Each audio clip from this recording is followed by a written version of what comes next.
Today we're going to be talking about the 5 perks of this versus this versus this. One thing you notice, we didn't actually mention the skoolie because we actually are going to be partnering with the gray-haired dad and doing a little video about school bus versus coach bus. But before we do that, let's get into this. One thing, if y'all will hit that like button, it's for those of you that don't know, the algorithm loves the like button. So if you could help us out, that would be great. Just hit that like button. Oh, look, here's my wife, Amanda. Y'all haven't met her yet.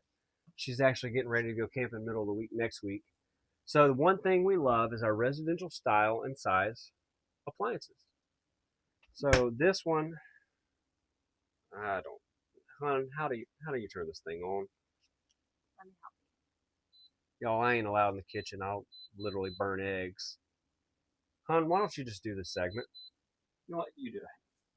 Just like you were saying, we love our residential size fridge in our bus. When we went camping a few weeks ago, we really missed this fridge because the one in our camper is very small for 6 people. We also love our flat top cooktop. It's similar to what I use at home, so it's familiar to me. It works great. And we knew we wanted a single basin sink for our kitchen area, and we wanted to get the biggest sink that we could without compromising counter space. So we're very pleased with what we chose for that as well. Good job, babe. Hey, y'all come out here and let's check out something. One thing really cool is this outdoor fridge we have.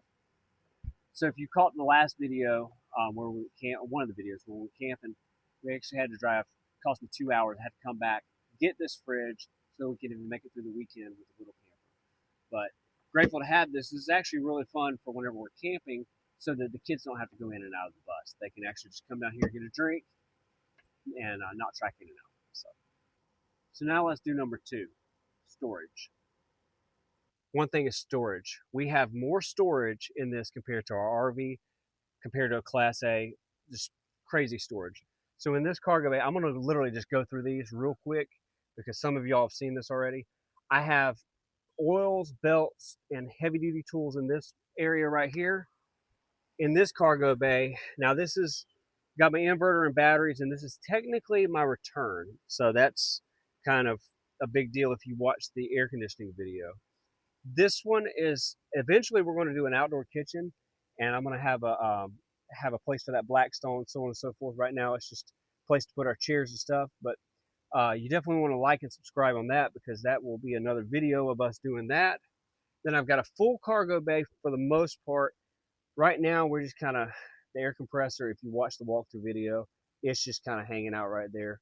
Let's go on the inside and see what's up in here storage-wise.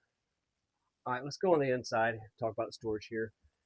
I got in a little bit of trouble for opening all these cabinets, but there's a cabinet there underneath the couches, underneath the sinks.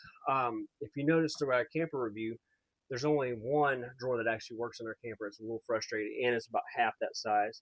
We got at least 2. The bottom one's a dummy drawer. Haven't really figured out how I'm going to work that yet because of the HVAC and stuff like that. But that's the storage there.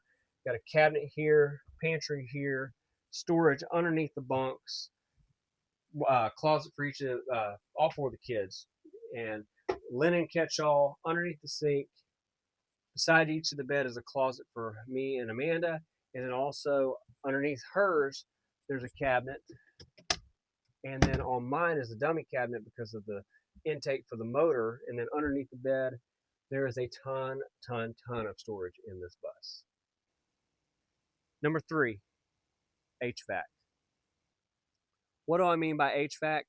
That guy right there, the over-the-road air. That is a big deal. Actually, I didn't realize how big of a deal to keep the over-the-road air.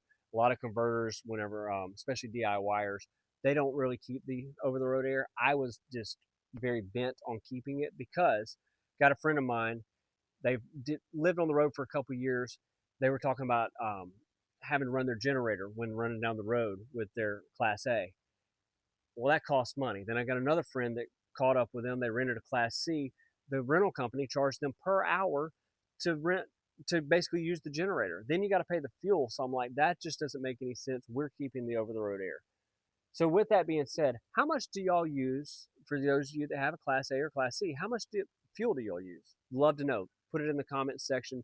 love to have a conversation because everything I've researched, about a gallon an hour. And if you do that math on that for a travel day, it's about 34, between 25 and 35 bucks, depending on fuel prices, to run for a full day on your generator. Speaking of running a full day, like, what does that look like? What does your full day look like? Since my videographer decided she would quit, I'll just have this conversation like this. Number 4, setup time. So setup time, I'm going to do this really quick, but if you got a Class A or Class C, it's going to be very similar. If you have a camper like ours, definitely not similar. Um, it takes me about 5 minutes, maybe 10 at the tops. I mean, it doesn't take very long to cook this thing up. Boom, and you are done. With our camper, every bit of 20 minutes. 20 minutes, easy. And if it's not 20, it's 30 because you got to pull down the bedding, everything like that, make out the beds, all that stuff, hook up the power water. So setup time, definitely a plus. And last but not least, fuel capacity.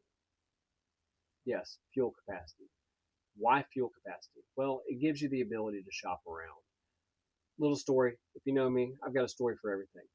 Went to Tennessee, up to Kentucky, and back.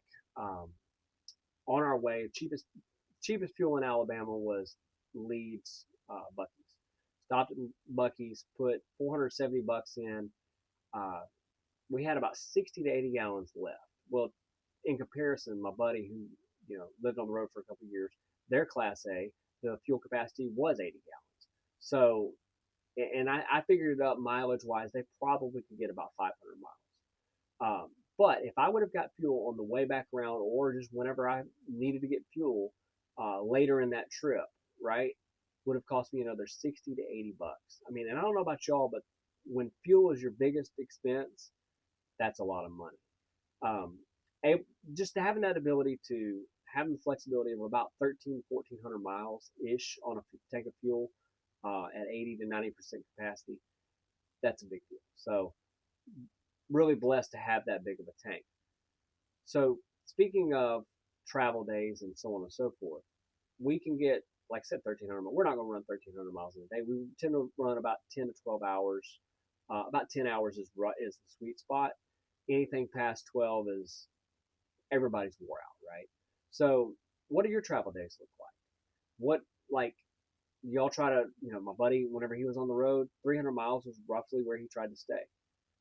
Shoot it in the comment section. Tell me, what do your travel days look like? How far do y'all try to go? Another thing, if there's something I missed, I'm talking about 5 perks. That's not an exhaustive list. I'm sure I could go on for days about why I love my bus conversion, right? Or why, and you may have, hey, my skoolie's better because of this, or my motorhome's better than this. I love my fifth wheel because of this. There are perks to all of them. These are just 5 that really stood out from the last time we went camping. So comment, hit that like button, subscribe. Thank you so much for watching. We'll catch y'all next weekend whenever we go camping.